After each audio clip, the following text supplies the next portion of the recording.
ایک داڑھی اور ٹوپی والا جو گیٹ اپ ہوتا ہے اور اس کے ساتھ شلوار قمیض، تو یہ کیا دین کا حصہ وہی ہے جیسے کہ باقی پریکٹسز ہیں؟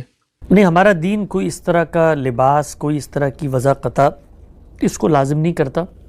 ہمارا دین جو ہے اس کا مقصد ہے پیوریفیکیشن، تزکیہ. وہ تزکیہ علم و عمل کا ہوتا ہے، اخلاق کا ہوتا ہے، وہ بدن کا ہوتا ہے، وہ خور و نوش کا ہوتا ہے. اس تزکیے پر ہمیں پابند کاربند رکھتی ہے اللہ کی کتاب. اس کو ہم پڑھتے ہیں، اسی سے ایک عبادات کا تصور دیا گیا جس سے خدا کی یاد دہانی پیدا ہوتی ہے. اس خدا کے ساتھ پرستش کا تعلق پیدا ہوتا ہے، ہم نماز پڑھتے ہیں، اس کے سامنے جھکتے ہیں، اسی کی اطاعت کا ایک تعلق پیدا ہوتا ہے، ہم اس کی بات مانتے ہیں اور اسی جذبے کو پورا کرنے کے لیے رمضان میں روزے رکھتے ہیں. اس کے سامنے نظر کا ایک تعلق پیدا ہوتا ہے تو ہم سیکریفائز کرتے ہیں، اس سے قربانی کا جذبہ پیدا ہوتا ہے. اور یہ آپ حج میں اور اس طریقے سے قربانی میں اس کو دیکھ سکتے ہیں. تو اللہ کا جو دین ہے وہ تو اللہ کی کتاب میں پورا کا پورا موجود ہے. اس کے بعد ہوتا کیا ہے، دنیا میں جب بھی دین دیا جاتا ہے تو وہ انسانوں کو دیا جاتا ہے. اب انسان کو جب کوئی چیز دی جاتی ہے تو انسان اپنے کلچر، اپنے ماحول میں وہ جو ویلیو سسٹم دین دیتا ہے اس کو اپلائی کرنے کی کوشش کرتا ہے.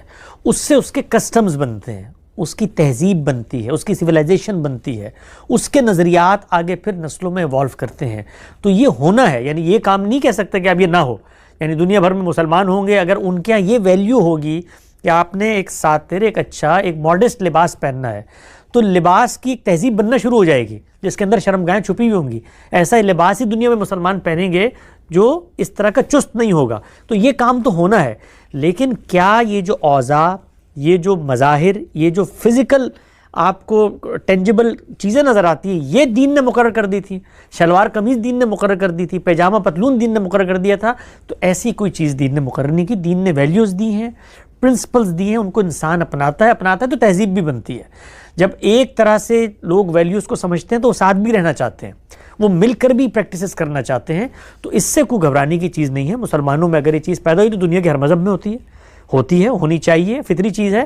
تاہم جب آپ اس کو دین بنا کے پیش کریں گے تو پھر مسلمان علماء بھی یہ توجہ دلاتے ہیں کہ بھئی دین نہیں ہے، یہ عرب کلچر کی چیز ہے، یہ تیونس کے مسلمانوں کے کلچر کی چیز ہے، یہ پاکستانی مسلمانوں کے کلچر کی چیز ہے، یہ ہندوستانی مسلمانوں کے کلچر کی چیز ہے. اس کو دین سے الگ کر کے دیکھو. باقی جہاں تک داڑھی وغیرہ کا آپ نے ذکر کیا ہے، مسلمانوں میں یہ غلط فہمی پیدا ہوئی ہے، اور وہ غلط فہمی ایک ہسٹوریکل نریشن کو غلط سمجھنے کی وجہ سے پیدا ہوئی ہے. ہم نے بڑی تفصیلی اس پہ گفتگو کی ہے 23 اعتراضات سیریز میں. داڑھی کا جو مسئلہ ہے اس کے متعلق رسول اللہ صلی اللہ علیہ وسلم نے کہیں پر بھی یہ نہیں کہا کہ مسلمان ہونے کی لازمی شرط ہے کہ تم داڑھی رکھو. وہ ایک بالکل دوسرے کانٹیکسٹ کی بات کی گئی ہے. خلاصہ 1 منٹ میں بتا دیتا ہوں.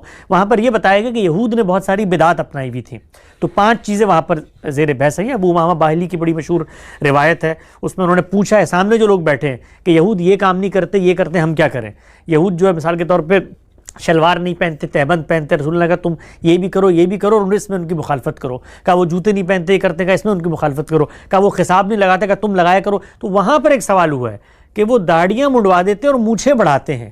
تو آپ نے فرمایا اس میں بھی ان کی مخالفت کرو. خالف الیہود کے الفاظ ہیں اور خالف المشرکین کے الفاظ، اس میں بھی ان کی مخالفت کرو، کیونکہ مونچھیں جب بڑھاتے ہیں متکبرانہ وضاقتہ بنتی ہے. رسول اللہ نے اس موقع پہ فرمایا کہ بڑھانی ہے تو داڑھی بڑھا لو، مونچھیں چھوٹی کر لو.